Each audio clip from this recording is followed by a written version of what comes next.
Are those sucker marks? The harbour pilot shouted incredulously, within moments of her boat pulling beside the fair gentleman. Hi, Aunt Carla grunted, as she threw out a line to the woman on the much smaller vessel. It was an eventful trip. I can see that, m'lady, the pilot said, still staring at the larger ship's battle damage, even as the two vessels were pulled tight against one another by brawny crew members. As soon as the two were secured, the sailors aboard the fair gentleman pushed down the gangway. In moments, the harbour pilot was striding up it and onto the ship's deck. As she did, William noted the way her gaze passed over him, but it was a brief thing, before her gaze turned to Captain Namoa. Permission to come aboard? Granted, Namoa said, in an offhand way, before turning to him and his aunt. Lady Ashfield, Master Ashfield, it has been a pleasure. The pleasure has been all ours, despite the unpleasantries, his aunt responded shortly. Perhaps in future it might be wise to avail yourself of a decent communication orb, should such an eventuality deign to repeat itself. The elf just grunted something that might charitably have been considered an assent, before she gestured for the maritime pilot to follow her over to the quarter-deck, where the pilot would help her guide her ship through the congested waters of the capital's docks. Somehow I don't think she'll be taking that bit of advice, William thought, as he watched the elf retreat. He resisted the urge to roll his eyes before grabbing his luggage and following after his aunt as she descended the gangway down to the small tug that the other woman had just disembarked. Though he made sure to send a small wink Nendra's way as he passed by where the orcish sailor was standing ready to untie the docking ropes. In all likelihood, this would be the last time the two of them would ever meet, so he was pleased to note that his last memory of the older woman would be her flushing a dark green as he walked away. They'd had fun together, but there'd never been any implication of anything more. Indeed, in all likelihood she'd be sharing the story of how she added a noble boy to the notches on her bedpost, the moment the danger his aunt presented was an ocean away. She'd also likely omit the fact that she'd been reduced to little more than a mewling mess on more than one occasion by that self-same noble boy, on those few occasions he convinced his aunt to sleep elsewhere after the Kraken attack. William didn't mind. That was just the way of things here. It was little different from how a sailor might brag about nailing some sheltered noble's daughter back on Earth during the 1700s. More to the point, he highly doubted anyone would believe her. It'd just be another tall tale amongst thousands of others, the crew likely told each other. Especially given the reputation he developed amongst them after saving the ship. A kraken, you say? As if echoing his thoughts, as he hit the deck of the pilot boat, he looked over to where his aunt was in quiet conversation with the captain of this new vessel. The woman wasn't quite as well dressed as Captain Namoa had been, but she wore her outfit with a quiet pride, even as her eyes darted from him to the damaged fair gentleman.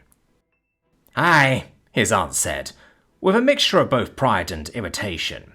Ornery as all hell and big enough to drag the whole ship down given enough time, and it definitely would have done just that if my law son didn't scare the damn thing off with a lightning bolt strong enough to take one of the thing's arms off. The captain whistled. Trauma burst, I assume? It said a lot about how many nobles the lowborn woman must have dealt with in her day-to-day, that she even knew the term. His aunt nodded, unknowingly perpetuating the lie he told her. Fortunately, a sudden boost in magical power as a result of supercharged emotions, resulting in a supercharged contract, wasn't unheard. Rare, and anything but reliable, but it served as a decent enough explanation as to how he managed to see off a kraken with magical reserves that could at best be called below average. Well, trauma burst or not, the woman smiled in his direction. This old boat captain is honoured to have the Kraken Slayer aboard her humble vessel. A pleasure, William responded, accepting her handshake, even as he aimed a gimlet eye in his aunt's direction. And really? You felt the need to spread that ridiculous nickname. I took off a single one of the beast's many tentacles. I can assure you that wouldn't have killed it. He also didn't point out that his aunt hadn't actually been conscious to witness any of the claims she was making, partially because he still felt a little guilty about being the one to knock her out, but mostly because he knew that being knocked unconscious by a bit of stray debris while trying to evacuate him had become a sore spot for the woman's pride. "Straight kill or not, you use magic to wound an animal that's immune to magic," she pointed out. "That's worthy of some kind of title, and Squid Maimer just doesn't quite have the same ring to it." She spread her hands wide. "So, Kraken Slayer." There was no missing the mischievous amusement in his aunt's eyes, even as she tried to give legitimacy to the farcical name she was trying to saddle him with, which meant there was no winning here. At least, not with her. So he changed tack. Turning to the captain, he made sure to keep his tone dry. "I would very much appreciate it if you didn't spread that ridiculous moniker around, Captain. I'd hate for a name given in jest to be taken as fact." The woman just smiled, even as the ropes connecting her boat to the fair gentleman were untied, and her crew started reeling them, while the larger ship's crew pulled in the gangway.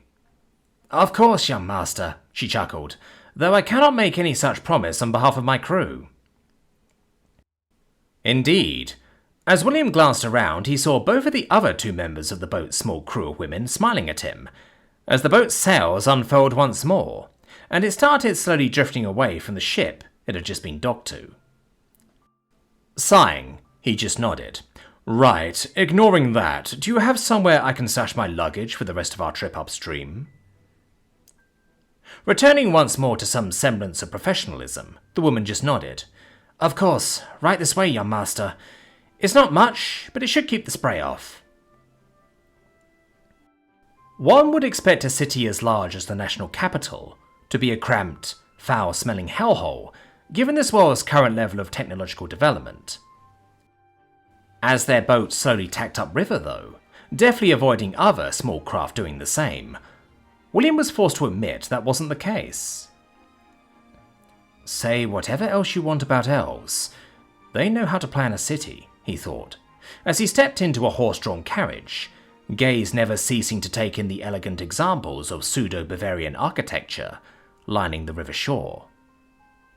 Indeed, on the way over, he more than once made out the occasional flash of fish darting through the wash, kicked up by their vessel's passage.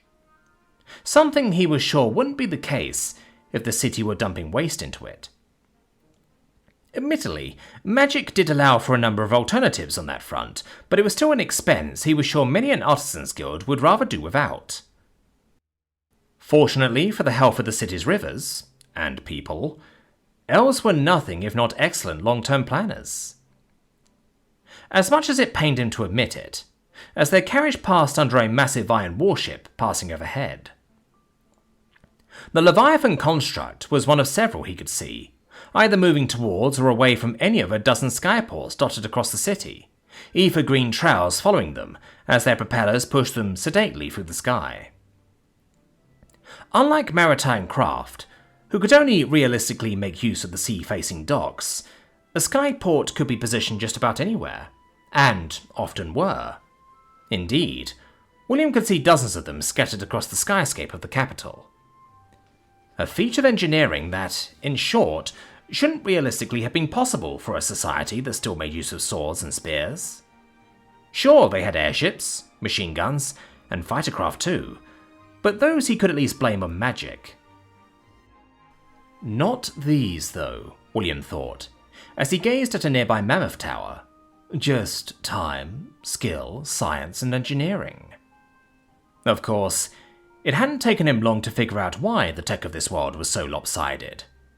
Necessity, he thought, delicately placing the back of a single knuckle against the cool and clear glass of the carriage. The mother of all invention in just about every world, apparently. Because if one were to use conventional landing pads as opposed to a skyport to dock an airship, you would need to clear almost an entire stadium's worth of space. In a city, that would be a ruinous expense, even for the royal family. By contrast, though, some clever bean had clearly figured out that a tower would only take up as much space as the dimensions of its foundation and whatever system of cargo elevators lay within it. After all, the only time an airship actually needed to land was when it was being repaired. Beyond that, its mithril core could run indefinitely. And so long as the core kept producing ether for the ship's ballasts, it would continue to float. Thus, the locals eventually managed to come up with refined concrete and steel frames, before a few hundred other inventions that should realistically have preceded them. Making the sky docks just another of the many fun idiosyncrasies of this world. "We're entering the Academy District now, young master," their driver called from her position at the front of the carriage. "My thanks," he murmured politely in response, even if he thought the observation rather obvious, given the walls coming into view.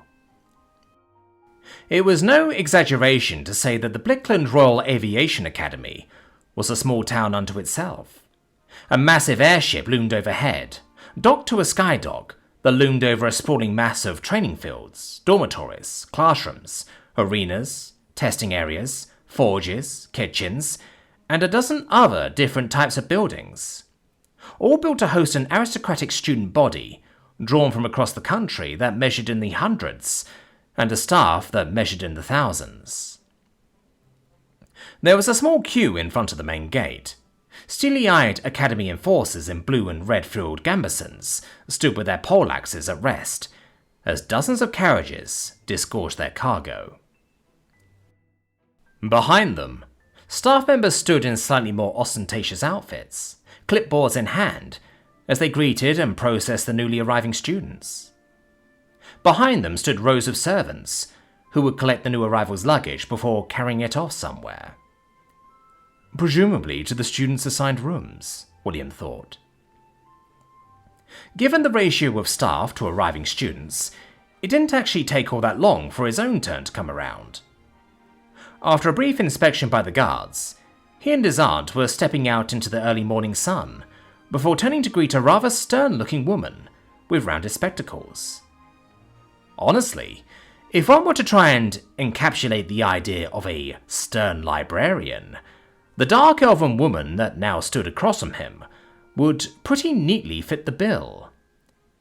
A sexy stern librarian, he couldn't help but think, as he took in her dark skin, glasses, buttoned-up white shirt, and black pencil skirt.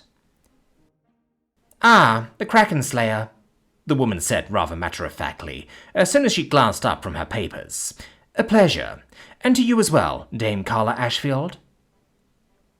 Truth be told, William was a little wrong-footed by the surprising greeting, though he still managed to aim a gimlet eye at his aunt as she snorted at the name. "The pleasure is all mine, Ms." He trailed off leadingly. "Instructor," the woman corrected, without any heat. "Instructor Griffith, though outside of these walls I am the Countess Joanna Griffith of House Griffith." A countess? That was an interesting rank for an instructor, given that her duties would keep her in the capital, and far from her responsibilities as a landholder. Not that he was stupid enough to voice the obvious question. "Well, Instructor Griffith, I must say I'm a little surprised to hear that my newfound moniker has spread so far so fast." "Don't be. The only thing that spreads faster than scandals around here are stories of young men."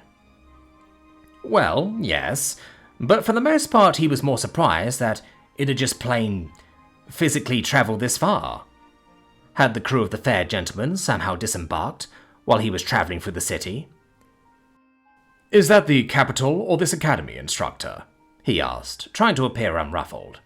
"Yes." The woman's voice was exceedingly dry. Well, he was glad to see that this place's reputation as a viper pit was well earned. "Dame Ashfield." The instructor turned her attention to his aunt. "I assume you have accompanied him thus far as his escort?" "Aye, ma'am." His aunt inclined her head, as she was speaking to a social superior. "Though I'd have brought more than a bolt bow if I'd known we'd run into a kraken." "I imagine," the teacher said, scribbling something onto a paper. "Well, unless you have any final words to say, your duties end here. Though, rest assured, I'll be escorting your law son to his intake speech personally." His aunt cocked her head. An escort from an instructor. That wasn't a service being offered to any of the cadets before us. Indeed. The cadets before them had been pointed in the direction of the main admin building, but no one had accompanied them there. Not even one of the servants. To some of the fresh cadets' belated confusion. On that front, William imagined the next few weeks would likely be rather eye-opening for many of the young women, now bemusedly walking towards the entrance hall across the way. He was certain the Academy was long practiced at instilling independence and self-reliance into the lives of people that had thus been entirely bereft of it. At least for the most part, William thought. He doubted that would be a problem faced by the general intake students, given that they'd mostly been peasants prior to the discovery of their magical potential. No, they'll be facing an entirely different problem, he thought grimly, as he recognized the not insignificant wrinkle his placement into general intake had created. Not normally, the Dark Elf continued, but as I said, news of young men travels fast. The story of a cadet, let alone a man, killing a kraken single-handedly with magic alone, is already percolating through the rumour mill. To that end, I thought it wise to escort him to the auditorium so as to avoid him being cornered by curious young women prior to his introduction to his team. I didn't kill it, he muttered. The woman didn't actually shrug, but her tone certainly conveyed the notion. The truth of the matter is quite irrelevant at this point, I'm afraid. I imagine you'll have slain a trio of the beasts before the story is done making the rounds of the city. At those words, he aimed a gimlet eye at his aunt, who was actually looking a little guilty now. Her light teasing had somehow snowballed into a problem for him. Though it's likely that would have happened regardless, he eventually reasoned. Well, I suppose I'll just have to make the most of it. Instructor Griffith's tone turned commiserating as he gazed at his aunt. Rest assured, the Ashfield matriarch's request for no special treatment on behalf of young William will be fulfilled. While this initial upset is unfortunate, her charitable contributions to our academy have ensured that we will do our level best to ensure that William leaves our academy a resilient and dutiful young scion, even if he might never serve. Ah, well, with those words, William now knew how he'd somehow managed to join an intake intended for the national military without actually having to swear an oath of service. Mother essentially bought out my service contract in advance, he thought, likely with interest. It was amusing to think that this was likely one of the few occasions in history that a bribe had been given to the academy to make sure a kid got worse treatment rather than better. Though, given the way the woman across from him was being so matter-of-fact about it, it was also possible that it was less rare than he was thinking. Especially if the noble in question hailed from the Sunland Marches. So with that in mind, if you have any final words for your charge, this will be the moment for them, the instructor finally finished. At her words, William glanced at his aunt, who snorted. Not hardly. I got quite sick of him on the ride over. He couldn't help but chuckle, as she immediately belied words by wrapping him in a tight hug. Jeez, you're getting big, she whispered into his chest. I can remember when you barely reached up to my knee. Now you're practically towering over me. Be good, kid. Be nice to your fiancée too when you finally meet her. She's a dutiful girl, and you might find you actually like her once you finally get to know her. William doubted that, because he had no intention of getting to know the woman he was destined to be wed to. His plans prohibited it. I'll try, he lied. Something of which his aunt seemed to immediately pick up on, because she slugged him lightly in the arm. I mean it. Being a little rogue was cute when you were about 5, but everyone's got to grow up eventually. Use this as a chance to reinvent yourself a bit, eh? This time he was utterly sincere, as he responded, I will. She spent just a few seconds more before nodding. All right, I'm off then. She turned to the instructor. Keep an eye on this one. "I will," Griffith responded, just before his aunt clambered back into the carriage they arrived in. William watched her go before turning to the dark elf. "Well, I'm all yours, instructor. Please be gentle." The woman's eyebrow raised a little at the obvious innuendo, but said nothing before gesturing for him to follow as she started striding towards a nearby building. True to his escort's words, William noted the many interested eyes that latched onto him the moment he stepped into the auditorium and made his way over to his designated seat. Though to be fair, he had a feeling that had occurred for just about every young man that had entered, of which there were about 12, with most of those seated in the general intake seating area. He genuinely had to wonder if they knew he was the Kraken Slayer, or if they were still in the process of trying to figure out which of the arriving young men held the moniker. Ultimately, he supposed it didn't matter. What would be would be. Until then, he found his gaze roaming around the room as he took in the sheer variety of races present. Naturally, the noble sections of the auditorium were almost entirely comprised of high elves, dark elves, and humans, but the general intake area was significantly more varied. Humans made up the majority of the section he was sitting in, but the number of orcs wasn't too far behind. Thereafter, he could see a handful of dark and high elves, a trio of dwarves, and was that? Yes, it was. An honest-to-God wood elf.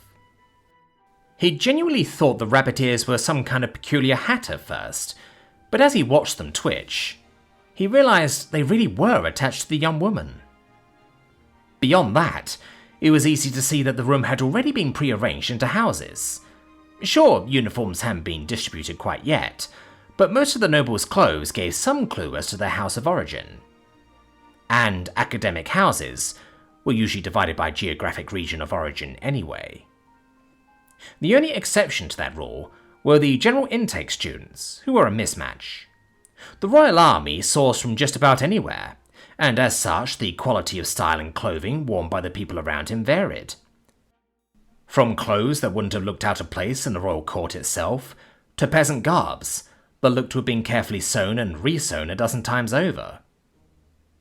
Sure, exactly none of the better-dressed noble attendees would be higher ranked than a third or fifth-born daughter, but it was still amusing to see how uncomfortable they looked sitting next to a bunch of base-born peasants.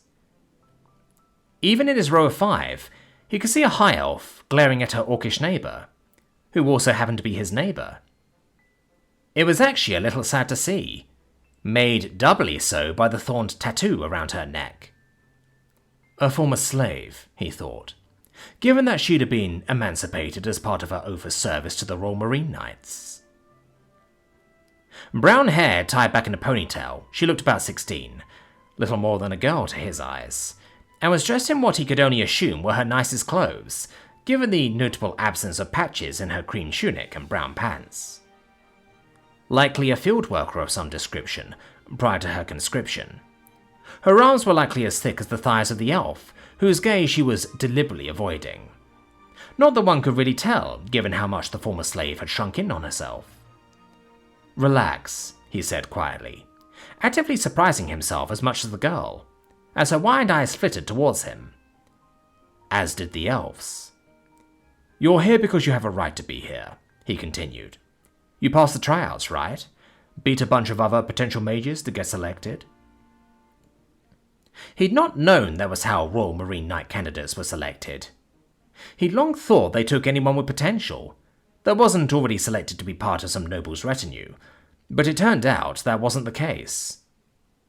Potential mages had to compete for a spot, and those that failed would invariably end up employed in logistical roles.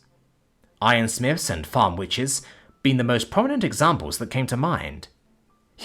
Yeah, the orc finally whispered. He smiled. "Well then, you've earned your place here. Be proud of it. Sit up straight. Ignore Blondie over there. She's just pissed that you clawed your way up to this level, while she managed to flunk her way down to it. Because if she had any real talent, she'd have been inducted into another noble's retinue." Still, it was amusing the way the blonde squawked indignantly at his words. Still, to give her credit, rather than just spit out some bland insult, she took a moment to think of a rather apt rejoinder. "And what does that say about you, Both a man and a noble sent to the academy? Here to escape some scandal back home? Or did your poisonous tongue leave you simply incapable of attracting a wife?" He just smiled back at her. A little of column A, a little of column B. That shut her up, if only because it left her with little else to say, as he freely admitted his own ineptitude. After a few moments more of staring, she turned away with a huff. Smirking internally, he turned his attention back to the stage, but not before he heard a single, quiet voice. Thanks, the orc whispered, "for that. Even if you could have been a bit nicer, I am proud to be here." "As you should be," he whispered back, refusing to let his own complicated feelings on the subject mar the young woman's good fortune. Not everyone wanted to burn down the system and form a new one. Some people just tried to live as best they could, within the circumstances that were given to them. He wasn't one of them, though. Not this time around, at least, he thought, as a number of instructors walked onto the stage. One of them, he couldn't help but note, was Instructor Griffith, the dark elf standing out as the only non-high elf on the stage. More to the point, her outfit was now augmented by a half cape slung over the right shoulder, emblazoned with the royal colours of black and gold. All four of her colleagues had a similar garment, but in different colours. Colours that rather neatly matched the heraldry of different regions of Lindholm. One of those colleagues stepped forward to stand before the pulpit, her voice projected by what could only have been some kind of magical amplifier. "Welcome, cadets! Welcome to Blinkland Royal Aviation Academy. Your home for the next 4 years."